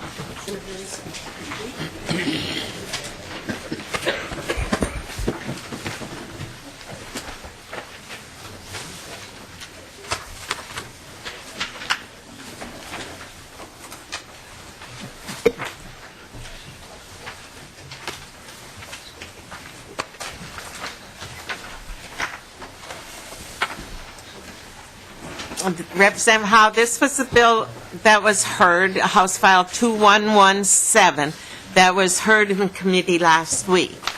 And discussion and testimony were taken, and the bill was laid over.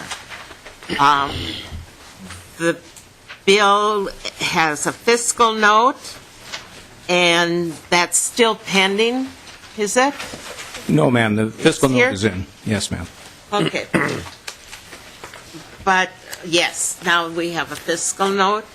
And there was some concerns brought up at the last meeting, and so you have come and you have an amendment. Is that correct, Representative Howe? Yes, Madam Chair. I'd like to move the House File 2117A5 amendment. All right. And what this amendment does is it eliminates, it goes back to the original language and then just eliminates the use of the Civil Service Board, and then it adds the section where it talks about who pays what cost. So it adds line 2.29 and 2.30, which really has no opposition. The only discussion you may hear today is 1.22 to 1.25. There might be some opposition to that today. So the A5 amendment is to delete everything. Yes, ma'am. Yes. And then you have an A6. Will you say that one more time, Madam Chair? What did you say? The 2117A5 amendment is a delete everything amendment. Thank you. It's a delete all amendment, and then And it just has two additions left. Representative Nelson? Thank you, Madam Chair. And Representative Howe, how many cities, counties right now currently have civil service boards? Because I know a lot of them have been getting rid of those. A lot of them have. I don't have that number. Because, Madam Chair, Representative Nelson? because what it's looked like to me is that in this bill, we're getting rid of all those civil service boards that are, anyone that has one now. So is that what we're doing here from? It's just... No, all we're doing is all this bill does... Howe? Thank you, Madam Chair. Sorry. What this does is it just takes them out of the process of the veterans hearing. It just doesn't allow the veterans hearing to go to the Civil Service Commission. It just requires them to go through to the three-member panel. And so the counties and the cities that have civil service boards, they will continue their civil service boards, but their civil service board will not be present or be an authority or participate in the veterans hearing. Correct. Yes, Madam Chair. And the reason for that is that we believe that they are appointed by the city, and we are here trying to give the veteran a fair hearing, and there's many veterans that believe that if it goes in front of the Civil Service Board is appointed by the people that they're opposing. So for a veterans hearing, process called the veterans hearing process, the civil service people will not be involved at all. Yes, but Chair. There will be a person selected by the veteran and a person selected by the city or the county, and then there will be a person selected by the two people. Correct. So there will be three people deciding the future of the veteran. Absolutely. That's going to be heard. Yes, Madam Chair. Okay.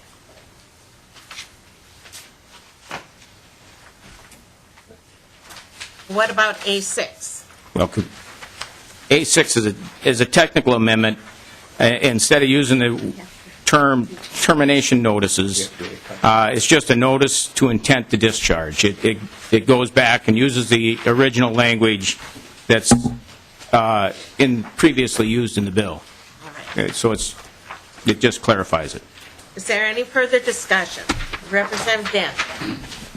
Keene. Thank you, Madam Chair, and Representative Howe.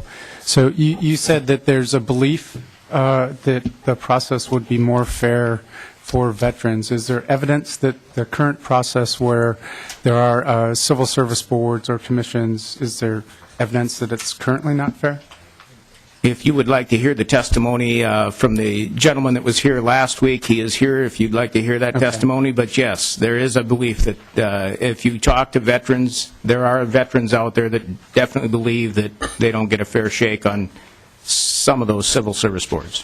Okay, and Madam Chair, I apologize I wasn't here last week when that testimony was given.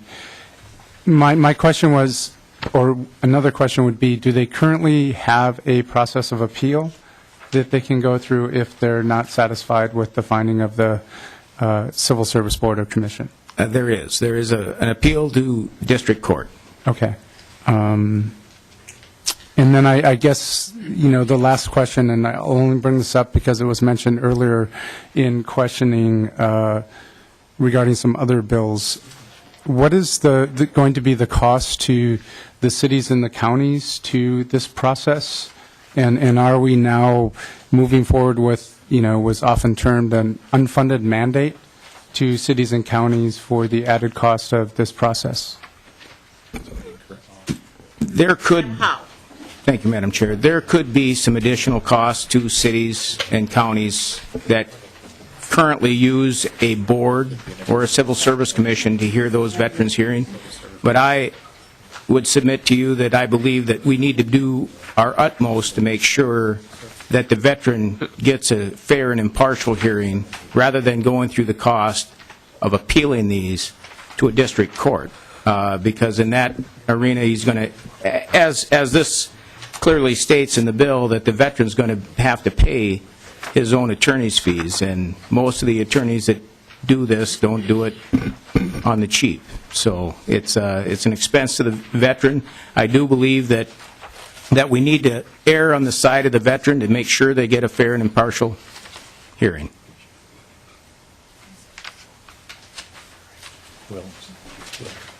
Representative Wills. Thank you, Madam Chair. And I'm just trying to understand the language here and some of the changes that you've made since the last time we heard it, Representative Howe. And on lines 2.29 and 2.30, where it says the governmental subdivision shall bear all costs associated with the hearing except the veteran's attorney's fees, how comparable is that to current practice? And is there any concern that a hearing would be dragged on and cause those attorney's fees to skyrocket, and then the veterans have to absorb that cost? If you have thoughts on that. Representative Howe. Thank you, Madam Chair. Customarily, that's the way it was normally done, is the way it's stated in the bill, but what was the impetus to bring this forward is that we did have a veteran get sued for the cost of the veteran's hearing to the tune of $64,000. And due to the fact that the employer is the one that pushes this and starts this process, we believe that there are other alternatives before they start this notice to discharge process, and we believe that that they know this way everyone knows where the fees are, how the costs are, and before they go down this road, everyone knows who's paying for what. And before this part of the section was silent, and that's what brought forward this lawsuit. Normally, the way it was done in the past is that cities or employers paid this, governmental subdivisions paid for the cost of the hearing, and each party paid for their own attorney's fees. This just puts what was common practice into statute.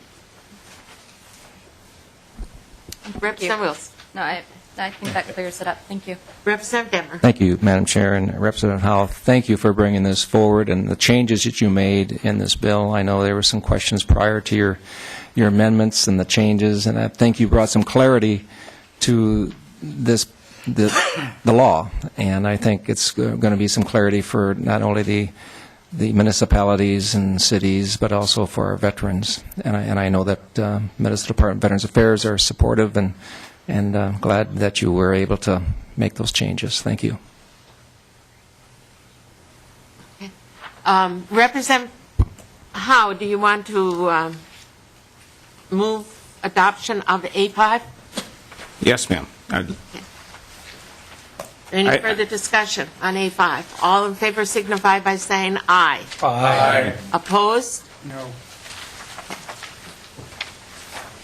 A6, Representative Howe? The A6 amendment, Madam Chair, I'd like to move the A6 amendment, which is just a technical amendment to change the term from termination notice to a notice of intent to discharge. This was brought forward by the Department of Veterans Affairs, that they'd like to see that terminology consistent. Representative Dean. Thank you, Madam Chair, and Representative Howe. So was the $64,000, was that for the appeal process, or was that for the process with the three individuals in the existing board? That was the cost of the existing board. Okay, so It was not the appeal. Okay, so just so I'm clear, so roughly every time that we have a process like this, it'll cost the cities and counties that currently have civil service boards or commissions roughly an additional $64,000. No, it was, Madam Chair, this was kind of unusual because the veteran presented his case in about a day, and then the city took roughly 9 or 10 days to present their case. It was a long, drawn out. Normally, they don't go that long. So this was on the, probably the upper end, in fact, over the upper end of most of those. Thank you, Madam Chair. Thank you, Representative Howe. All in favor of A6, say aye. Aye. All right. The amendment is in the order that Representative Howe wants it. Ms. Roberts, what about this fiscal note that says there's a cost? Madam Chair, members, the fiscal note is showing an impact to the state on the MMB portion of the fiscal note. And what this represents is MMB looked back at prior experience with these kinds of hearings and found that 15 such cases were filed against state agencies in the most recent fiscal year. Under current law, witnesses for the veteran are not paid by the state in most cases, but with this bill, the potential for witnesses to be paid would require the state to pay for these witnesses. So what the cost represents is an estimate for those witness hours, and it's split, as they do with all of these kind of fiscal notes, between the general fund 32% and all other funds 68%. That's the general split in the state payroll. This is really similar to the kind of fiscal note that we saw with the vacation donation bill, where they're looking at a sort of estimated statewide cost that we don't know where these cases might actually happen, so we don't appropriate money for something that could happen in any state agency, and the fund mix might be different. And so does the fiscal note that we have before us for this bill then prevent us from passing this bill on? Madam Chair, the bill does not have an appropriation in it. And so since the bill does not appropriate any additional money, there wouldn't be a cost in terms of your target. And so the bill could go on, and Ways and Means could question it, the fiscal, on basis of the fiscal note. Madam Chair, yes, it's your choice whether you want to send it to Ways and Means, or you could send it to the floor, I think, also. Does MMB want to make any kind of statement in reference to the fiscal note that's before us? Okay.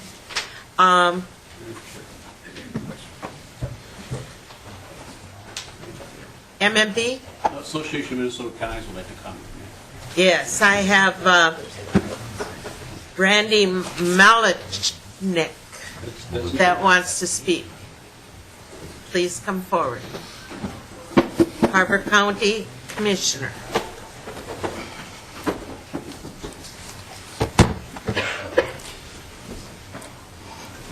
Thank you, Madam Chair and members. I'm Carver County Commissioner Randy Maluchnik, representing the Association of Minnesota Counties on this issue today. I'm also a disabled veteran, and I qualify for veterans preference as I've used it in the past. In addition, I've been a veterans advocate for more than 2 decades, including a stint at the United States Department of Veterans Affairs as a Veteran Service Representative. I appreciate Representative Howe's effort here to try to, and I think the bottom line on most of this is to try to get some conformity with these decisions. So I'd like to talk about that a little bit later on my testimony. This bill appears to strip away local government's authority to offer a 3-person panel to hear veterans' preference discharge appeals.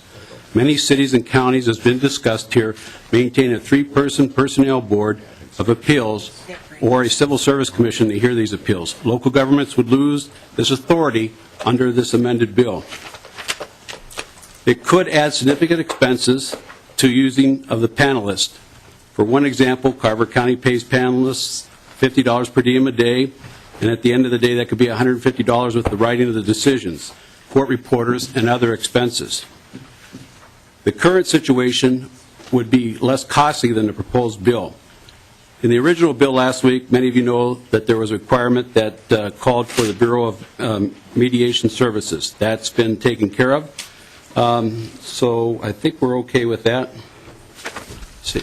Delays in decision timeline maintaining a ready-to-go panel such as Personnel Board of Appeals or a Civil Service Commission offers an expedited means to a decision and resolution.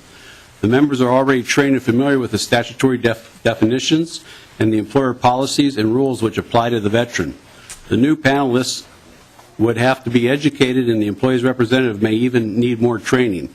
This may still make for a longer process, as who knows how long it would take to train these folks and to get them together to meet to perform their duties. And it was important for the members to remember that the veteran keeps getting paid while this process plays out, possibly causing an adverse consequence to the local property taxpayer. There is no incentive for a quick resolution of this situation for the veteran or really for the local jurisdiction under this bill. It appears to be unnecessary, in my opinion, although I've been told of the case, the unusual case, and we certainly agree that that was out of the ordinary. But there doesn't seem to be a trend indicating the present methods are insufficient. Currently, if a jurisdiction does not have a standing panel, the employee or employer such as they select a representative. What? 2 representatives are selected by the 3rd. I'll have to clarify that for you. The current system maintains local control without unmeasurable cost mandated by the legislature. In summary, the current amended bill would increase costs. The cost difference would be hard to gauge. It's unlikely that this process would be any cheaper than the Civil Service Commission decisions and requires extra effort with little evidence of any need. Under this proposed legislation, it's hard to say what sort of costs may have to be absorbed by the local government. And the issue, if I may address, Madam Chair, the issue of conformity was one that I dealt with at the federal level in my role there, and necessarily centralizing the decision process doesn't necessarily lead to conformity. And we've had that problem in the United States Department of Veterans Affairs. But what has been a solution is education. And what I may suggest, rather than this bill, I'd be willing to work with Representative Howe and the Commissioner's office, of course, is more education of possible panelists and Civil Service Commission members. And that might be a more costly way to address the issue of conformity. So that completes my testimony, Madam Chair, and I'll be happy to stand for any questions that I might possibly be able to answer. Thank you, Commissioner. Any questions of Commissioner? Okay. Mike Bloom?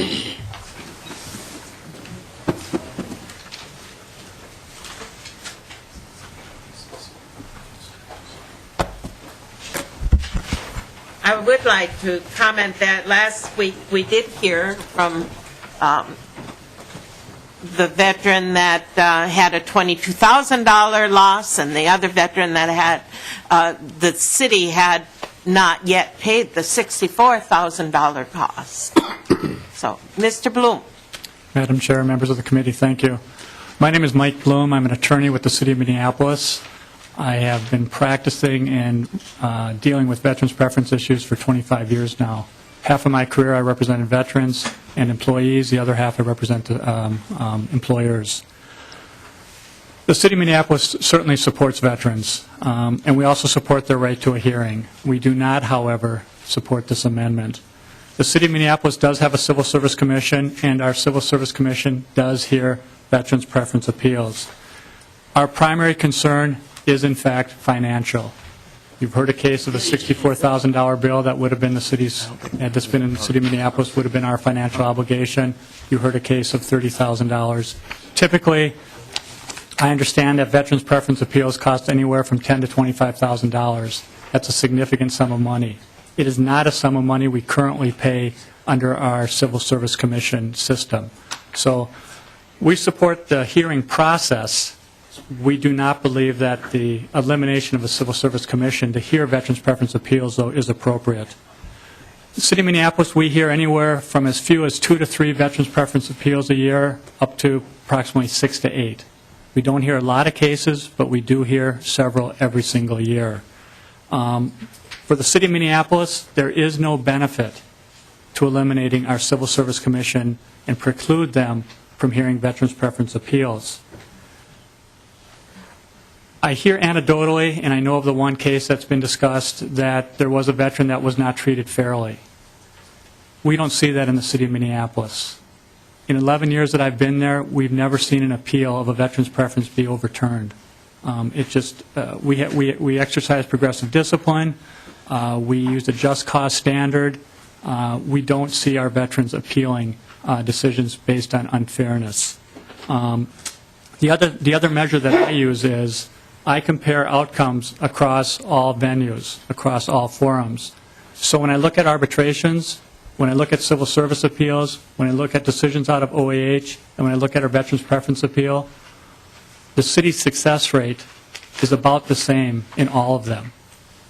And that's because we use the same process when we discharge a veteran that we use in every other case. We follow this just cause standard, the same standard that is in the veterans preference statute.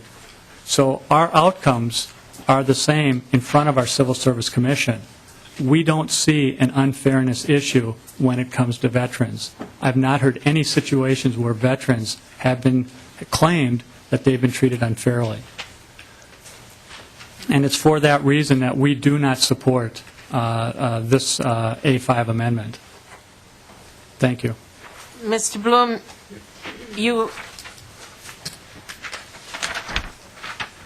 is civil service used? Civil service is used for hiring, and civil service board then is used also for firing. Is that correct? In Minneapolis? That is correct. Employees who are not represented by unions, and if you're represented by a union, you can file a grievance, you have the right to go to arbitration. But our non-represented employees have the right to go to our Civil Service Commission, as do veterans. But when a veteran goes to our Civil Service Commission, then the Civil Service Commission sits as a Veterans Preference Board in accordance with the statute. And how many cases go before the Veterans Preference Board? As I said, that varies from year to year. Some years it's as few as two or three. In other years it could be as many as 6 or 8. And you understand that Representative Howe is not doing away with the Civil Service Commission? I understand that. Yeah. I understand that this bill only limits the authority of the Civil Service Commission to sit as the Veterans Preference Board. Yes. Representative Howe was kind enough to meet with us prior to today's hearing, and I appreciate his time and the energy that he's put into this bill. But he didn't convince you? Nor did I convince him. Okay. Brian Balfans. Thank you. We have to be done in 3 minutes. Okay. Pardon? Oh, Mr. Bloom? Madam Chair, if I could just state the question. Representative Leidiger. Thank you. In the city of Minneapolis, who actually pays for the cost of the hearings? Ms. Madam Bloom. Chair, Mr. Representative, the hearing itself is paid for by the city of Minneapolis. Okay. And that would be, Madam Chair, that would be consistent then with the bill On its face, in the future. excuse me, Madam Chair, Mr. Representative, on its face, it is consistent with the bill. The difference, however, is that we're not paying the exorbitant costs that come out of the 3-person panel. There's 3 persons that we have to pay for to hear that hearing, sit through that hearing, and write the decision. Madam Chair, Representative Leidiger. so that's your objection is that you're paying, you'd be paying additional because it would be people other than who you're already paying? Is that the way I understand that? And the fees that are charged are substantially more, correct? And the fees are more? Yes. On average, we can do an arbitration for about $3,000 to $5,000. And again, veterans preference appeals can be anywhere from $10,000 to $20,000 to $64,000. And Madam Chair, so just to close it, so then it would be those additional costs that the city would pick up, and that's your objection to the bill? Madam Chair, Mr. Representative, yes, sir. Thank you. Yes. All right. Were you here to testify? Madam Chair, members, my name is Angie Nalesny. I'm the Human Resources Director for the City of St. Paul. In the interest of time, I'll be very brief. Our experience in St. Paul mirrors what Mr. Scott has said for the City of Minneapolis, almost verbatim. We're a little bit smaller, so the numbers are going to be a little bit smaller. My two concerns under this bill is under this new format, the government would be required to pay for the veterans representative and the third representative that the two other representatives choose, and then all witness costs. In St. Paul, our civil service commissioners get a per diem of $50 a hearing. So if it's a 1 or 2 or 3 day hearing, they get $50 each. So we're paying right now $150 per hearing. These costs could be without limit, and that's my biggest concern is if a veteran is choosing their representative who's a $500 an hour attorney, those dollars can add up very quickly, and all the witness charges and that kind of thing. In this new forum, too, my second point is in our civil service forum, our veterans do not need to hire a lawyer themselves. We try to run, or the Civil Service Commission tries to run a very informal hearing, and they do encourage that veterans don't have to hire an attorney. They can represent themselves, and they take great pains to make sure that the veteran has a fair shake at their hearing. I think the format of this new bill will require that veterans hire an attorney. Those are my 2 points. Any questions? All right. Representative Howe. Madam Chair, I don't know if you need to hear from our testifiers from last week, or if otherwise, if we don't need any other testimony, I renew my motion and recommend that House File 2117, as amended, be referred to the General Register. Representative Khan. Madam Chairman, I'm sorry, I must have missed it last week, too. But did the veterans groups come and testify, or is this just the complaint of one person? If I remember, Mr. Kaiser testified in opposition, and another veteran testified in opposition, and someone testified in favor.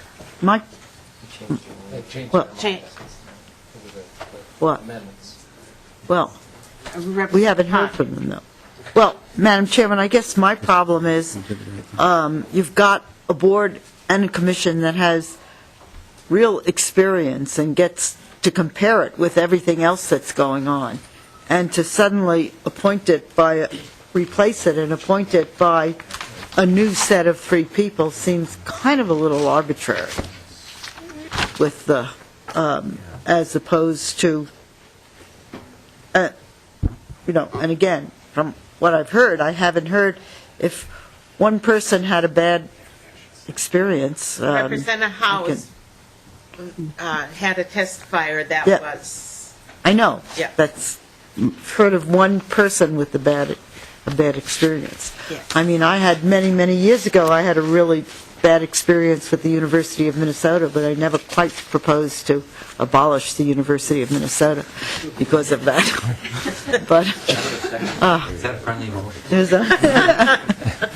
That is not in our jurisdiction. I decided to run for the legislature instead. Yeah, Madam Chair.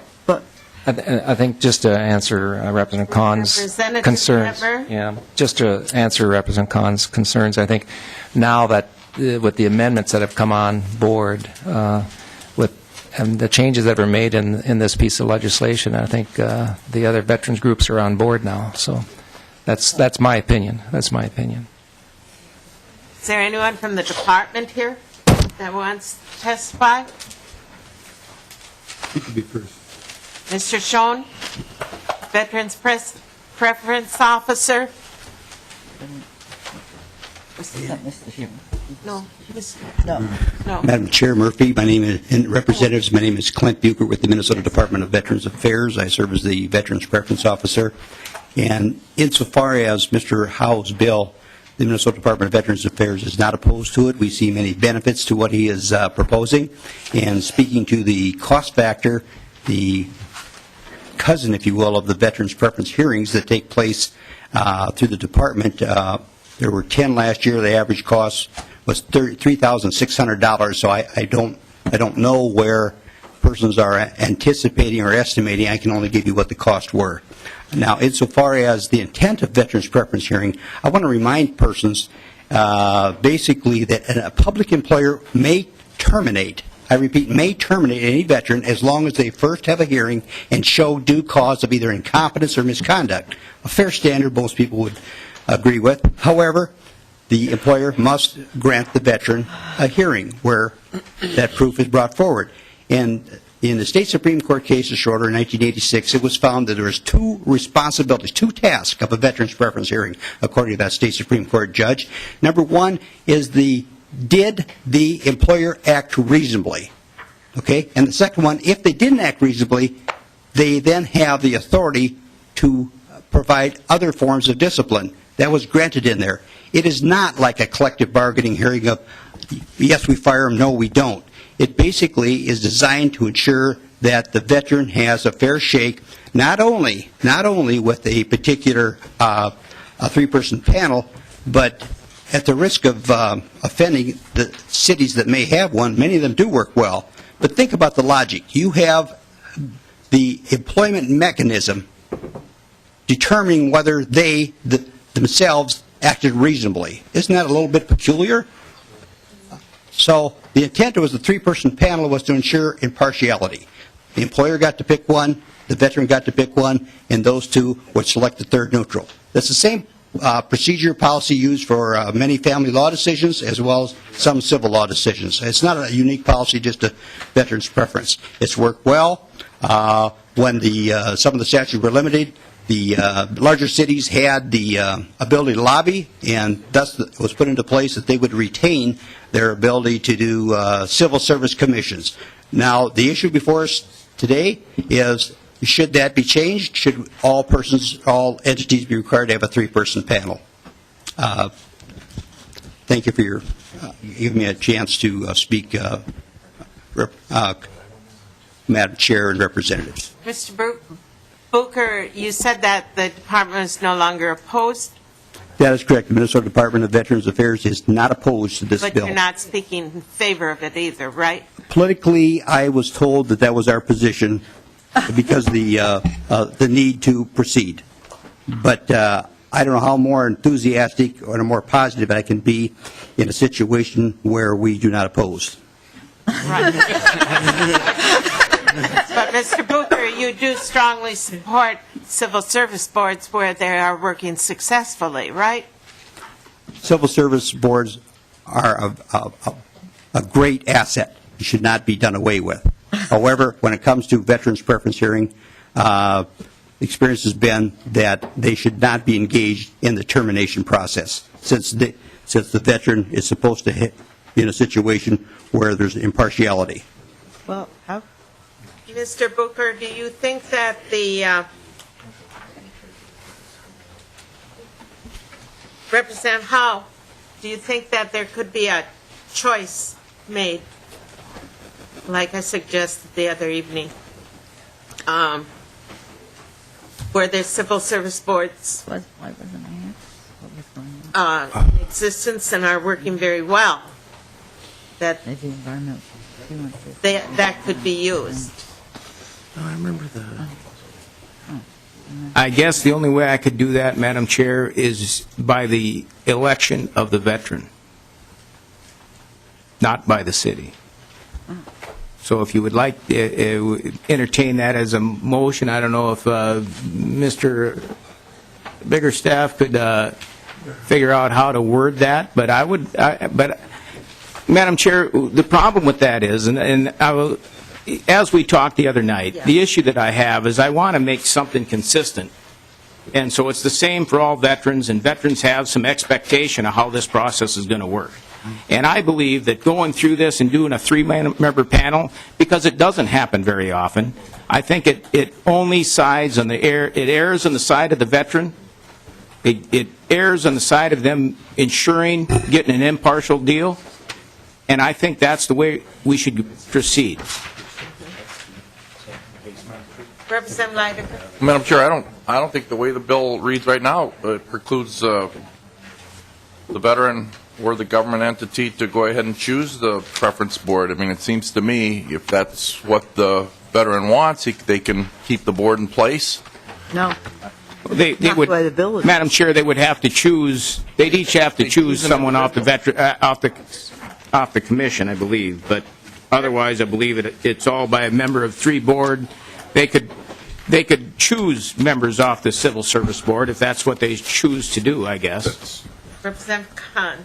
Well, Madam Chairman, I think you're suggesting some language that you would leave the original language and then allow an option of a veteran choosing the 3-member board, to go. And maybe that might be something that could be worked out. That's what I wondered. Representative Howe, would you like to lay this over one more time till Wednesday? I kind of think you do. All right, Madam Chair. We'll lay it over one more time and go back to work. We might have to work Wednesday evening Thank you. from what's coming to us. Okay. Thank you. I will, 2117 as amended will be laid over for Wednesday. There are several new arrivals for Wednesday also. See, and sure that this would several people appearing at the door saying, oh, please, please. It doesn't cost anything, but will you do it? So I'm trying to be prudent. I'm trying to be helpful. Representative Newton. Madam Chair, I'd like to move the minutes of March 17th and March 19th of 2014. All right.